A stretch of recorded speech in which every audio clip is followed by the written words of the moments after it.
All right. Well, hello everyone. This video here is a little long overdue, should I say? That's quite the understatement, but just sort of out of random, I sort of had the desire to record this video because I have now been learning Korean for 2 years. So, for the very few people that have watched my last video, it's been over a year ago since I posted my 1 year update. So, I'm here now to talk about 2 years of learning Korean, some of my experiences, and what I think of my overall level so far. So, where to start? So, I don't have a script for any of this. I like to keep all my videos authentic and unedited. So, this might get a little bit messy, I think. My thoughts can be a bit scattered, so bear with me here. But what do I think overall? So, well, I made it to 2 years. That's great. I think I would have never imagined making it this far. And of course, there's still a very long road ahead of me. Gotta make sure my headphones aren't plugged in here. Okay, we're good. So there's still a very long road ahead. 2 years in the grand scheme of things is not really a super long time, but in spite of that, I look forward to the journey. But overall, I think Hmm. I think what I'll do here is I'll kind of go over piece by piece my current ability and you know some things I've been doing differently. In terms of my I'll talk a little bit about my method. What I've been doing for the past year since the last video. So I'll discuss that here as much as possible in this video. So um, I think first I want to say I've been learning for 2 years, but I've also committed to 2,000 hours as well. So, um, kind of like at the right timing, I hit the 2,000 hour mark right at the 2 year mark. So, the stars kind of aligned perfectly, which I thought was kind of interesting. But yeah, 2 years, 2,000 hours. So let's start with my listening ability, where I think I am in terms of my listening ability. Um, so listening is the activity that I dedicate the most time to. Usually every day I do at the very least 2 hours worth of listening. And listening is like the most accessible activity of all the activities because you can listen while driving, you can listen while doing chores, while cooking. Um, it's um, it's a very accessible activity and it's fairly low stress.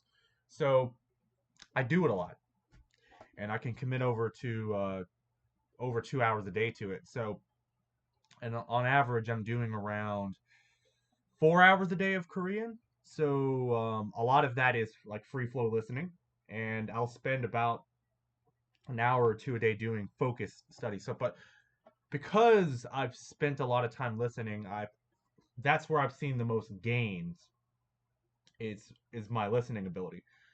So listening is one of the skills that takes a very long time to develop. It takes the brain a while to really get used to those to these foreign sounds, right? So it took some time for me to develop my listening. Now it's not perfect, mind you. There's still times where I don't understand things, like when people speak in dialects, or if they're just sort of like mumbling their words, sort of blending their words together. I have a hard time processing that, but I would say that the listening, um, this sort of area is where I've seen the most growth in terms of my ability. That's number one. I don't find myself having to translate what's being said to me as much anymore. Like comprehension is kind of just more automatic nowadays. Although there's still times where I do take a little bit of time to process things, but I eventually get it. So I think also one of the biggest changes from the 1 year mark to the 2 year mark is language exchange. So I'll kind of include this in my speaking ability because I think this is probably the most interesting part of the journey here. So these days I've been doing language exchange, and I've worked with 5 people in total so far, but weekly I meet with now 4 people. I meet with 4 people now every week to do language exchange. So it's 30 minutes Korean, 30 minutes English. And very soon I'll start doing crosstalk with another partner that I have where I speak English and she speaks to me in Korean. So, but I would say language exchanges have helped immensely with improving my speaking and my listening skills. So, um, I would say from the 1 year mark to the 18-month mark, I kind of did a bit of a silent period in a way. I never really prioritized speaking that much. I really wanted to take that time to improve my listening comprehension because I think that that's fundamental. I think that's essential to having a conversation is being able to understand what your interlocutor is saying. So I spent a lot of time doing listening for that 6 months, and at 18 months, that's when I started doing one-on-one language exchange with a friend of mine. So we've been doing that since then, and I've been doing that with some other friends of mine as well. Um, and it's been going pretty good. So to kind of go into a little more detail about my speaking ability and what I can do now at 2 years and 2,000 hours, I would say I don't have too much problems expressing my thoughts, like in length as well. Like I can kind of go into detail about my thoughts, like plans. I can like give my opinions on things, albeit with a lot of mistakes and sometimes like pauses. Like I have to like think about the words I want to use. It doesn't. I don't speak smoothly yet, but I'm conversational for sure, and my listening is much better. So I can usually understand what my conversation partner is saying to me, but it can still take a little bit of time for me to say what I want to say. And with that, I've gotten a lot better at um, talking around the words that I don't know and just overall simplifying my speech. I think that that's actually crucial to develop um, if we're talking about fluency, right? You know, is being able to just use the words that you have and not overcomplicate things. So I've gotten better at doing that. I think the word for that in is circumlocution. I think it's sort of a difficult word, but yeah, y'all can fact check me on that there. But it's talking around the words you don't know and just like, and also simplifying your language. Um, and I would say the language exchanges have been going really good overall. So I'm able to, you know, talk about a variety of different subjects. And I just want to like over time improve my speaking, you know, like speak without thinking too much. I think that'll come with more practice. So I look forward to the future language exchanges that I have scheduled. Now, um, oh, and HelloTalk. I want to talk about HelloTalk. So I use HelloTalk as the means to find new language exchange partners, but oftentimes, to be perfectly honest, I'm just speaking English on there about like 90% of the time, I think. I've had some good conversations in Korean with people.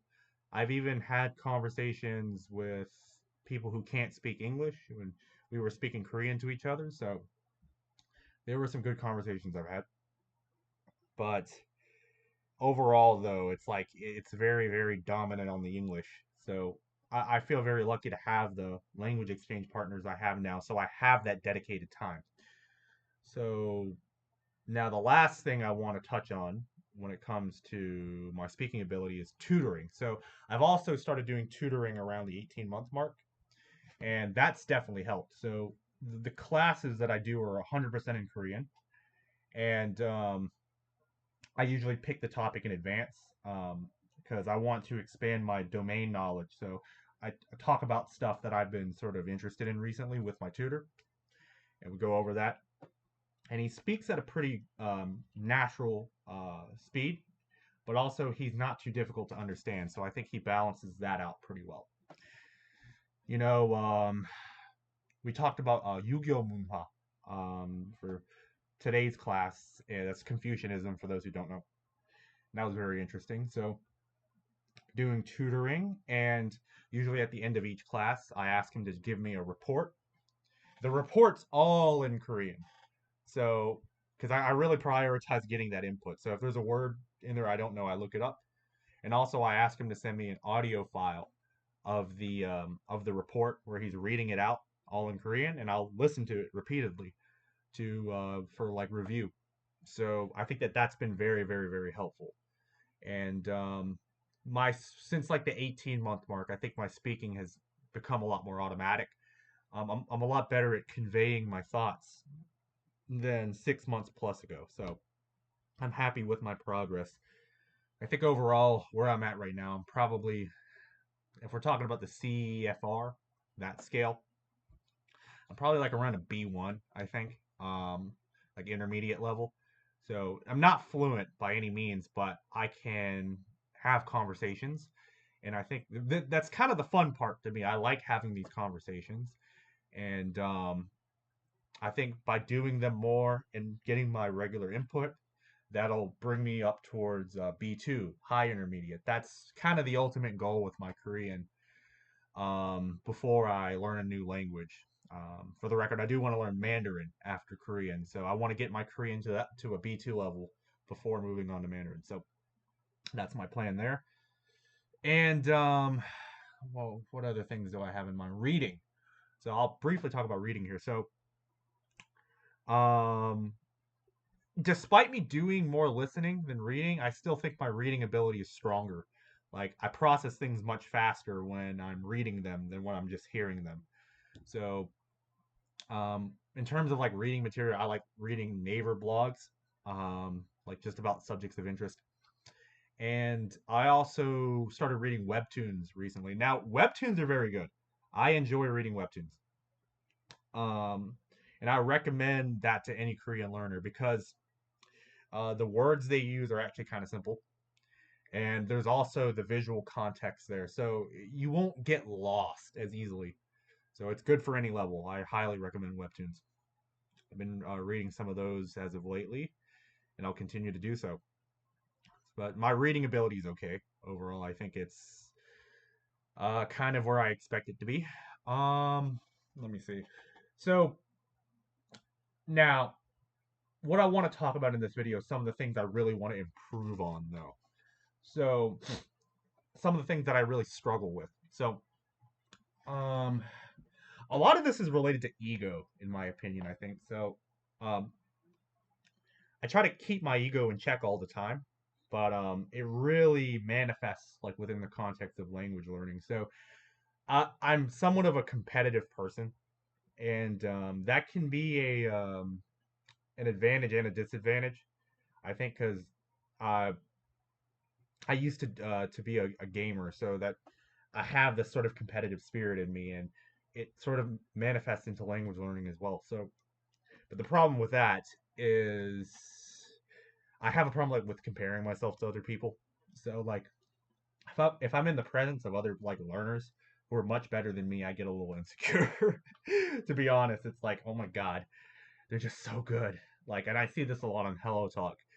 But I try to keep my ego in check. I don't, for the record, I don't ever criticize people like other learners. I try to be supportive of other people, and I understand everyone's journey is different. So I recognize that I don't let my ego um, you know, control me and cause me to behave recklessly, if that makes sense. It's just a lot of it's like an internal issue. So comparison and hmm, what else? Also, like whenever I'm on Hello Talk, sometimes this was much more prevalent in the past. But like whenever I would speak Korean and then people would respond to me in English, like for some reason that always bothered me. Like it's I know that they do that um because like admittedly during those times I would sort of struggle to speak, so they would do it to kind of make things easier for me and for everyone else to have a more smooth and interesting conversation. So I don't hold that against anyone who does that, but for me, it's like deep down, I was like, wow, I'm not good. Like I'm just not good enough. My Korean's kind of unbearable. That's the feeling that I get. But logically, I understand why they do it, but emotionally, that's how I react. So there's a disconnect there. But I'm trying to get better at managing that. And what else can I say here? Now, I think in the 1 year video, so this when I filmed that was before I went to Korea. So I mentioned that I'll be going to Korea in the video. I did go. So maybe in a separate video, I can talk a little bit more about my experiences of learning Korean for 1 year and then going to Korea. I can talk about that separately, but yeah, that was totally worth it. I had a very good time. I was able to speak some Korean while I was there. Mostly very basic interactions, but you know, that kind of stuff really keeps you motivated. So now, with respect to now and where I'm at 2 years, I'd love to go back to Korea again and speak Korean more freely, have more interesting conversations, like do meetups like Moim. I'd love to do that. So, but once my Korean's better, I think that I can make the plans to go again.